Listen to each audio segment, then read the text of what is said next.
So అందరికీ hi friends, welcome back to stock market Telugu tips YouTube channel. So ఈ రోజుల్లో చాలా మంది కాలేజ్ స్టూడెంట్స్ వాళ్ళ ట్రేడింగ్ జర్నీ అయితే స్టార్ట్ చేస్తున్నారు. సో కాకపోతే వాళ్ళు చేసే ఒక పెద్ద మిస్టేక్ ఏంటి అంటే కనుక ఏదో ఒక ప్లాట్ఫామ్ అనమాట, లైక్ గ్రోలో కానీ, లేకపోతే అప్స్టాక్స్లో కానీ, లేకపోతే జిరోదాలో కానీ, లేకపోతే ఏంజల్ వన్లో కానీ ఏదో ఒక ప్లాట్ఫామ్లో అకౌంట్ ఓపెన్ చేసేసి అక్కడ ఉన్న ఆప్షన్స్ ఎలా యూజ్ చేయాలో తెలియకుండా చాలా ఇబ్బంది పడుతుంటారు అనమాట. యాజ్ ఏ బిగినర్గా, సో మీరు కొత్తగా ట్రేడింగ్ స్టార్ట్ చేస్తున్నారు కాబట్టి యాజ్ ఏ బిగినర్గా మీరు చేయాల్సింది ఏంటంటే కనుక ఒక సింపుల్ యాప్ని చూస్ చేసుకోవాలి. సింపుల్ అండ్ బెస్ట్ అనమాట. సో సింపుల్గా ఉండాలి, అలాగే బెస్ట్గా కూడా ఉండాలి. సో ఇవి రెండు ఉంటే కనుక మీరు ట్రేడింగ్ అయితే స్టార్ట్ చేయొచ్చు. ట్రేడింగ్ మీకు ఈజీ అవుతుంది. ట్రేడింగ్ మీరు నేర్చుకుంటూ చేసుకోవచ్చు అనమాట. సో మా వీడియోలో బెస్ట్ అండ్ సింపుల్ యాప్ని ఎలా చూస్ చేసుకోవాలో తెలుసుకుందాం. సో మీరు ఏది చూసినా సరే, లైక్ గ్రో కానీ, లేకపోతే జిరోదా కానీ, లేకపోతే ఏంజల్ వన్ కానీ, ఏది చూసినా సరే అందులో మీరు ఏమేం పాయింట్స్ చెక్ చేయాలో మీకు చెప్తాను ఈ వీడియోలో. సో నేను ఒక 5 పాయింట్స్ చెప్తాను. ఆ 5 పాయింట్స్ మీరు చెక్ చేసిన తర్వాత మీకు క్లియర్గా అర్థమైపోతుంది ఆ ప్లాట్ఫామ్ అనేది మీకు బెస్టా కాదా అని చెప్పేసి. వీడియోని పూర్తిగా చూడండి. ఇలాంటి అప్డేట్స్ మన ఛానల్ ఎప్పటికప్పుడు అయితే వస్తుంటాయి కాబట్టి మీరు మన ఛానల్ ఫస్ట్ టైం వేస్తుంటే తప్పకుండా సబ్స్క్రైబ్ చేసుకుని ఫాలో అవుతూ ఉండండి. ఎస్, సో ఇక్కడ చూడండి, how to choose best trading app in 2024. So మనము 2024లో ఒక బెస్ట్ ట్రేడింగ్ యాప్ని చూస్ చేసుకోవాలనుకుంటే కనుక ఒక 5 పాయింట్స్ అయితే ఉంటాయి. ఆ 5 పాయింట్స్ మీరు క్లియర్గా అర్థం చేసుకొని ఆ 5 పాయింట్స్ ఆ ట్రేడింగ్ ప్లాట్ఫామ్లో ఉన్నాయా లేవో చెక్ చేసుకొని అప్పుడు మాత్రమే మనం ఎంటర్ అవ్వాలన్నమాట. అంటే అప్పుడు మాత్రమే మనము ఆ యాప్ని చూస్ చేసుకోవాలి. ఓకేనా? సో అందులో ఫస్ట్ పాయింట్ ఏంటి అంటే, ఇక చూడండి, ఫస్ట్ పాయింట్ ఏంటి అంటే simple and user friendly interface. అంటే మనము యాప్ ఓపెన్ చేయగానే మనకు యాప్ అనేది చాలా సింపుల్గా కనపడాలి. ఓకేనా? సో ఆ యాప్లో ఆప్షన్స్ ఎక్కడున్నాయి, ఇక్కడ ఉందా లేకపోతే అక్కడ ఉందా ఏంటి అనేది మనము కన్ఫ్యూజ్ అవ్వకూడదు అనమాట. ఓకేనా? చాలా సింపుల్గా ఉండాలి, మనకు అర్థమయ్యే విధంగా ఉండాలి. అది simple and user friendly interface అనమాట. ఓకేనా? సో ఇది మీరు యాప్ ఓపెన్ చేస్తే మీకు తెలిసిపోతుంది అది సింపుల్గా ఉందా లేకపోతే ఏమన్నా కష్టంగా ఉందా. సపోజ్ ఏదైనా ఒక యాప్ తీసుకుంటే ఆ యాప్లో బై ఆప్షన్ ఎక్కడ ఉంది, లేకపోతే సెల్ ఆప్షన్ ఎక్కడ ఉంది, లేకపోతే ఏమైనా కస్టమైజేషన్ ఆప్షన్ ఎక్కడ ఉంది, అది మనకు సింపుల్ తెలిసిపోవాలి. మనం ఎత్తుకోకూడదు దాన్ని. ఓకే, సో అదొకటి. సో నెక్స్ట్ వచ్చేసి కస్టమైజేషన్ అనమాట. సో కస్టమైజేషన్ ఏంటి అంటే కనుక యాప్స్లో కొన్ని పారామీటర్స్ అనేది డిఫాల్ట్గా ఉంటాయి. ఆ డిఫాల్ట్గా ఉన్న పారామీటర్స్ మనము చేంజ్ చేసుకునే విధంగా ఉందా లేదా. ఓకేనా? సో ఫర్ ఎగ్జాంపుల్గా ఏదైనా ఒక చార్ట్ మీరు ఓపెన్ చేస్తే కనుక ఏదైనా ఒక ఇండికేటర్ మేము పెడితే కనుక ఆ ఇండికేటర్కి కొన్ని పారామీటర్స్ అయితే ఉంటాయి. సో ఆ పారామీటర్స్ మనం చేంజ్ చేసుకునే ఛాన్స్ ఉందా లేదా. సో చేసుకునే ఛాన్స్ ఉంటే మనకు ఓకే, చేసుకునే ఛాన్స్ లేదు అనుకుంటే కనుక అప్పుడు మనకు కష్టం అవుతుంది. ఎందుకంటే మనకు ఇష్టం వచ్చిన మనకి ఎలాగైతే ఇష్టం ఉంటుందో ఆ పారామీటర్స్ మాత్రమే చెక్ చేస్తాం కదా.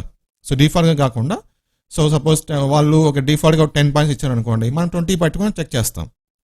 సో అలా ఆ విధంగా కస్టమైజేషన్ ఏమన్నా ఉందా లేదా చెక్ చేసుకోవాలి మీరు. వాళ్ళ యాప్లో కస్టమైజేషన్కి ఛాన్స్ ఉందా లేదా చెక్ చేసుకోవాలి. సో నెక్స్ట్ థర్డ్ పాయింట్ వచ్చేసి స్పీడ్ అనమాట. సో స్పీడ్ అంటే మనకు మీరు ఏ ట్రేడింగ్ యాప్ తీసుకున్నా సరే స్పీడ్ లేకపోతే వేస్ట్. సపోజ్ మీరు ఏదైనా ఒక ఆర్డర్ పెట్టారనుకోండి, సపోజ్ ఒక 100 షేర్స్ కొందామని ఆర్డర్ పెట్టారు. అప్పుడు అది అంత విత్ ఇన్ సెకండ్స్లో మనకు ఎగ్జిక్యూట్ అయితే అవ్వాలి. అలా కాకుండా స్లోగా లోడ్ అవుతూ టైం తీసుకుంటూ ఉన్నాను అనుకోండి, అప్పుడు వేస్ట్ అనమాట ఇది. ఎందుకంటే విత్ ఇన్ సెకండ్స్లో అక్కడ ప్రైస్ అయితే మారిపోతుంది కదా. ఓకేనా? సో స్పీడ్ ఏదైతే యాప్ అనేది స్పీడ్గా ఉంటుందో అలాంటి యాప్స్ మాత్రమే మీరు చూస్ చేసుకోండి. థర్డ్ పాయింట్ అది. తర్వాత ఫోర్త్ పాయింట్ వచ్చేసి లో కమిషన్స్ అండ్ లో ఫీ అనమాట. సో మీరు ఏ యాప్ తీసుకున్నా సరే వాళ్ళు బ్రోకరేజ్ కమిషన్ అయితే తీసుకుంటారు, ఫీజు కూడా ఛార్జ్ చేస్తారు. ఓకే, సో ఏదైతే యాప్స్ మనకు తక్కువ కమిషన్స్ అలాగే తక్కువ ఫీజు ఛార్జ్ చేస్తున్నాయో అలాంటి యాప్స్ మాత్రమే మీరు కన్సిడర్ అయితే చేయండి. మీరు యాప్స్ ఆ వెబ్సైట్ని ఓపెన్ చేసి అక్కడ ఫీజు కమిషన్స్ అని మీరు చెక్ చేస్తే కనుక అక్కడ కనిపిస్తుంది. ఓకేనా? సో అన్ని కంపారిజన్ చేసుకొని మీరు ఏది బెస్ట్ అనేది మీరు చూస్ చేసుకోండి. ఇది ఒక 4th పాయింట్ మీరు చెక్ చేయాల్సింది. తర్వాత 5th పాయింట్ మీరు చెక్ చేయాల్సింది కస్టమర్ సపోర్ట్ ఉందా లేదా. సపోజ్ మీరు ఏమన్నా ట్రేడింగ్ చేసేటప్పుడు ఏదన్నా ఒక టెక్నికల్గా ఏదైనా ఇష్యూ వచ్చింది అనుకోండి, సో ఇమీడియట్గా మీరు కస్టమర్ వాళ్ళకు అప్రోచ్ అయ్యే విధంగా కస్టమర్ సపోర్ట్ ఉందా లేదా. సో కస్టమర్ సపోర్ట్ లేకపోతే మనం వేస్ట్. ఓకే, సపోజ్ మీరు ఒక 100 షేర్స్ కొన్నారు, లేకపోతే 200 షేర్స్ కొన్నారు, మిడిల్లో ఆ ట్రేడింగ్ యాప్ ఆగిపోయింది. ఓకేనా? సో సరిగ్గా మనకు చూపించడం లేదు, చార్ట్ అనేది మనకు సరిగ్గా చూపించడం లేదు, లేకపోతే ప్రైజెస్ మనకి సరిగ్గా చూపించడం లేదు, పైకి కిందకి చూపిస్తుంది. అలా ఏమైనా టెక్నికల్గా ఎర్రర్స్ ఉన్నప్పుడు ఇమీడియట్గా మనం కస్టమర్ సపోర్ట్కి అప్రోచ్ అయ్యే విధంగా సిస్టమ్ ఉందా లేదా అది చెక్ చేసుకోవాలి. ఈ 5 పాయింట్స్ మీరు చెక్ చేసుకొని ఈ 5 పాయింట్స్ ఏ యాప్లో అయితే బెస్ట్గా ఉన్నాయో యాప్ని మీరు చూస్ చేసుకోవచ్చు అనమాట. Like simple and user friendly interference ఉండాలి. అలాగే మీకు కస్టమైజేషన్కి అంటే మనము ఫిల్టర్ చేసుకోవడానికి వాళ్ళు ఇచ్చిన డిఫాల్ట్ కాకుండా మనకి ఇష్టమైన మనకు ఏదైతే ఇష్టం ఉంటుందో ఆ నెంబర్స్ మనము పెట్టుకునే విధంగా మన కస్టమైజేషన్ చేసుకునే ఛాన్స్ ఉందా లేదా అది ఒకటి మీరు చూసుకోవాలి. నెక్స్ట్ స్పీడ్ అనేది ఉందా లేదా చెక్ చేసుకోవాలి. తర్వాత లో కమిషన్స్ అండ్ లో ఫీ మీరు చెక్ చేసుకొని కస్టమర్ సపోర్ట్ ఈ 5 పాయింట్స్ మీరు చెక్ చేసిన తర్వాత మీకు ఏదైతే బెస్ట్ యాప్ అనిపిస్తుందో లైక్ ఈ యాప్స్లో గ్రోలో కానీ లేకపోతే జీరోలో కానీ అంజల్ వన్లో కానీ అప్స్టాక్స్లో కానీ 5 పైసా దెన్ ఆ యాప్లో మీరు ఏదైతే బెస్ట్ అనిపిస్తుందో అది మీరు చూస్ చేసుకోవచ్చు. ఓకేనా.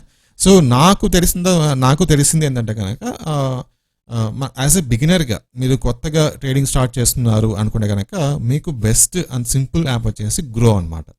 సో గ్రో అనేది చాలామంది బిగినర్స్ యూజ్ చేస్తుంటారు. ఓకేనా.